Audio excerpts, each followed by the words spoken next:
Well, that game certainly was not as close as the scoreboard would indicate.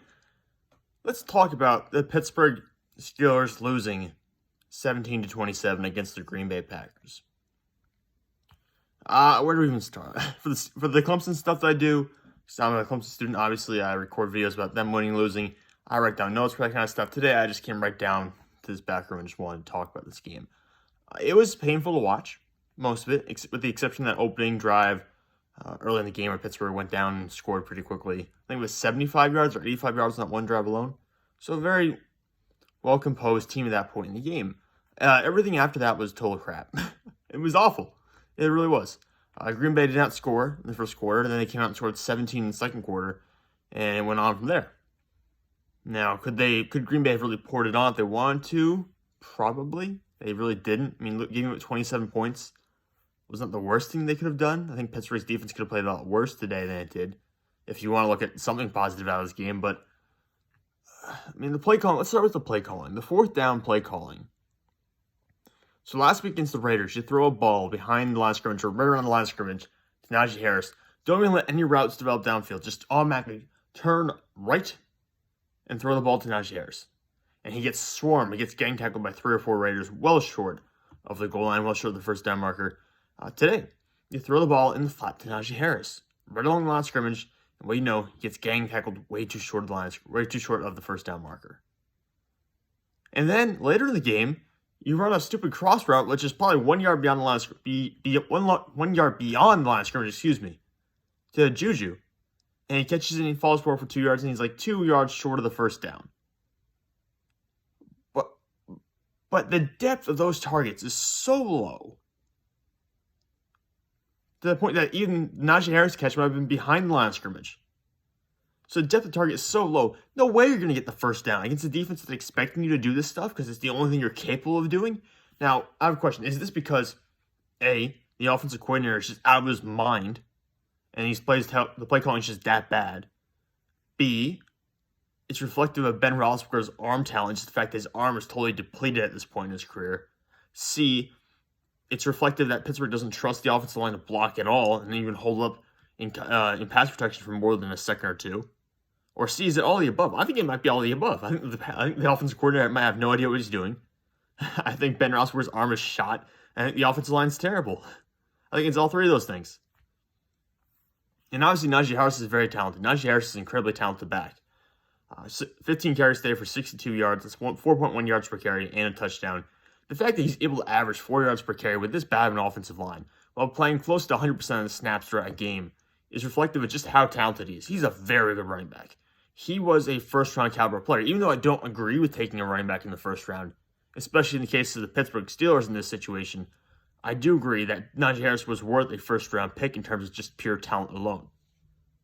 Who else played good today? Deontay Johnson, 9 catches for 92 yards and a touchdown. Deontay Johnson, with Ben Roethlisberger from like 2014, 2013 through 2018, Ben Roethlisberger, with any of these receivers, whether it's Claypool or JuJu or Deontay Johnson, I wish I could have seen those guys play with Ben. We did see JuJu play with that version of Ben for a little while. Of course, Antonio Brown was there as well. And we saw how good he was. If Deontay Johnson and Chase Claypool just got the opportunity to play with that version of Ben Roethlisberger, I'm fairly convinced they both would be 1,000-yard wide receivers at some point in their careers. But right now, it's not going to happen. I mean, Claypool didn't play today, so James Washington got there and had a pretty good game himself. 4 catches on 5 targets for 69 yards. But I mean, really, JuJu Smith-Schuster, 8 targets, 2 receptions for 11 yards. He's obviously better than that. But part of that's because his average depth of target is probably like 4 yards beyond the line of scrimmage, because everything he's throwing is short routes. There's nothing downfield to him whatsoever. There's hardly anything ever downfield, even though there was a 30-yard pass to Washington, a 45-yard to Deontay Johnson today. But that was highly inconsistent. Ben Roethlisberger missed JuJu, I think, streaking down the field at least once this game. Overthrew him by 3 yards. And if JuJu catches that, he might get tackled. The defensive back's trailing him. He might get tackled, but at the very least, it would have been maybe a 30-yard gain or something like that. And Ben just completely misses him. Ben missed a lot of throws in this game. Ben threw balls into the dirt. Ben overthrew guys for 3 or 5 yards. Ben telegraphed passes. Ben had moments where he didn't look like he was even reading any of the field. He looked like he was just going immediately to the check down or immediately to the guy that was 2 yards beyond the line of scrimmage and just staying with that.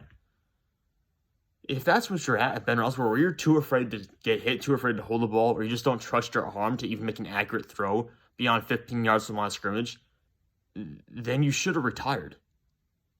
You should have quit. If this is where you're at, you're afraid to get hit, and you know you can't throw the ball accurate downfield, why did you come back? Why was this whole thing where Pittsburgh had to renegotiate, well, not renegotiate, but rework the contracts of all these different players, including Ben, to fit him under the cap and get him back? Why do we do that if this is what he's going to play like? And there are people saying, oh, he's in the best shape of his life. He's going to be back. He's going to be better than ever in the offseason. What were you thinking? That doesn't happen. There's no reverse aging process here. A surgically repaired arm is not going to get better at this stage in his career. He's, 38, 39 years old. He's not Tom Brady. You see one guy do it and you think your guy's going to do it. He's not Tom Brady. Never has been, never will be. So, sorry about that. My little rant there. Very disappointed in Ben Roethlisberger this year. And there have been some people on Twitter calling to put Mason Rudolph or Dwayne Haskins in.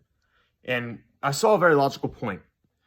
At this point, like, what throw can Ben make that Rudolph or Haskins can't? And my answer is there's no throw Ben does specifically that those guys can't make. In fact, those guys can probably make more throws than Ben because they have the arm talent to do it. And Ben just doesn't. The other thing is, though, they all make far more mistakes than Ben Roethlisberger. This offensive system right now is highly conservative. So conservative that it will cost you games. But Ben Roethlisberger will not make as many mistakes as someone like Dwayne Haskins or Mason Rudolph. Mason Rudolph will plug into the same scheme, the same conservative scheme, and throw 2 picks in a game. Dwayne Haskins will come in and lose 2 fumbles and throw an interception. Granted, Ben threw a pick late in the game today, and he was trying to desperately force it downfield, and it was a terrible interception where it was totally underthrown right to the defense back, and he had a fumble he lost earlier in the game. But I don't think he's going to be a turnover machine this year, per se. I think Haskins or Rudolph would be a turnover machine in this offense. Now, if you're willing to change the offense and make it less conservative and actually put the ball downfield a little bit, then I'm all for changing quarterbacks. I will not defend Ben Roethlisberger undyingly here just because of what he's done in the past. You know, if you genuinely think you can change the offense and make it more dynamic and more downfield oriented with Mason Rudolph or Dwayne Haskins at quarterback, then do it. I'd be fine with that. But obviously, we're not making the decision. And I will say this, Mason Rudolph could not beat up Devin Duck Hodges for the starting job 2 years ago. And I'm pretty convinced he has not gotten much better since then. So, there it is. And Dwayne Haskins, once again, if he was really that talented, yeah, he had some character issues that kind of got in the way in Washington. But if he's really that talented, Washington would have never cut him, especially considering what they're dealing with right now with Taylor Heineke at quarterback. You know, they would have never cut him if he was that good. So, the backups, yeah, potentially an option if you want to go downfield more. But overall, are they going to be any better than Ben Roethlisberger? Probably not. They just give you access to more throws. They're not going to help you win anymore. So, the defense. Well, first off, that offsides on that field goal is total bull. It's simultaneous, the movement of Joe Hayden and Minka Fitzpatrick and the snap. This is the second time this year the referees have gotten this wrong. They got it wrong with the Dexter Lawrence offsides for the Giants earlier this year, and it cost the Giants that game. And the NFL actually came out and apologized for that. I expect them to do the same thing here. They need to apologize for making these mistakes. They have to be responsible for their employees. The referees are the employees of the NFL. They made a mistake here. The NFL has to own it now. So they should apologize for getting that wrong.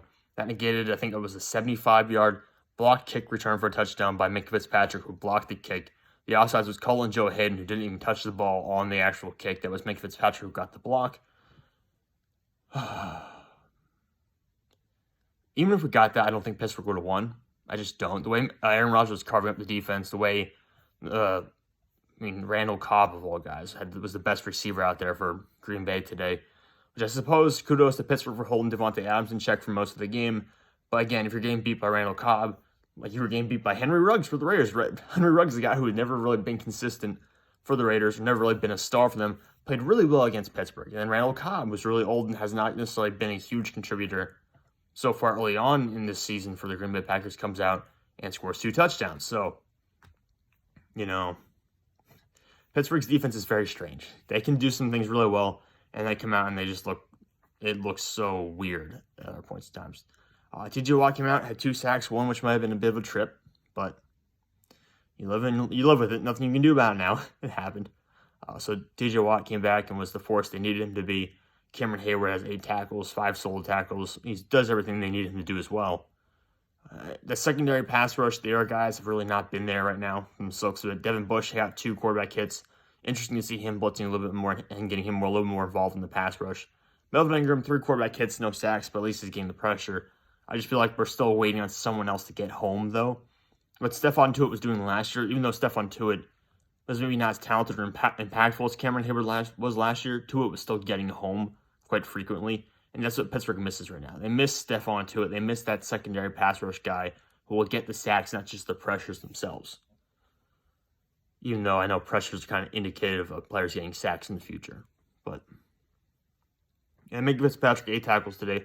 Made some really good plays. Again, that blocked punt would have been, or blocked field goal would have been a great play to would have been a feather in his hat. But he's been bad this year, for the most part.